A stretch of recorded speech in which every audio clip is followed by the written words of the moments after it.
Monday morning குட்டீஸ் 2 பேருமே தூங்கிட்டு இருக்காங்க. இன்னுமே எந்திரிக்கவே இல்லை. சண்டே காலையில் 6 o'clockலாம் எந்திரிச்சு எங்களையுமே எழுப்பி விட்டுட்டாங்க. எங்கள் வீட்டில் மட்டும் இல்லை, உங்கள் வீட்லேயும் உங்கள் கிட்ஸ் இப்படிலாம் பண்ணுறாங்களா அப்படின்னு சொல்லிட்டு கமெண்ட் பண்ணுங்கள்.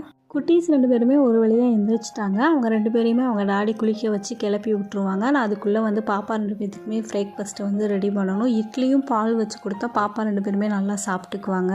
எங்களுக்கு இட்லியோட சாம்பார் தான் ப்ரிப்பேர் பண்ணியிருந்தேன். ஆல்ரெடி நான் வீடியோவில் போட்டிருக்கேன் அப்படின்றனால நான் வீடியோ எடுக்கவே இல்லை. மதியம் லஞ்சுக்குமே சாம்பார் வச்சு ஏதாவது காய் பொரிச்சிக்கிட்டோம் அப்படின்னா என் ஹஸ்பண்ட் சாப்பிட்டுக்குவாங்க. பாப்பா 2 பேருமே குளிச்சுட்டு வந்துட்டாங்க. ஹஸ்பண்ட் பாப்பா 2 பேத்துக்குமே ஃப்ரூட்ஸ் கட் பண்ணி கொடுத்துட்டு இருந்தாங்க. டெய்லியுமே ஏதாவது ஒரு ஃப்ரூட்ஸ் பாப்பாங்களுக்கு நாங்கள் கொடுத்துருவோம். குட்டீஸ் 2 பேத்துக்குமே காலையில் ஸ்கூலுக்கு போகிறதுக்குள்ளே வீடே 2 ஆக்கிடுவாங்க. அதுவும் அவங்களுக்கு சாப்பாடு ஊட்டுறதுக்குள்ளே நமக்கு போதும் போதுன்னு ஆயிரும். அதுவே ஒரு பெரிய டாஸ்க்காக இருக்குது டெய்லியுமே சாப்பாடு கொடுக்குறது.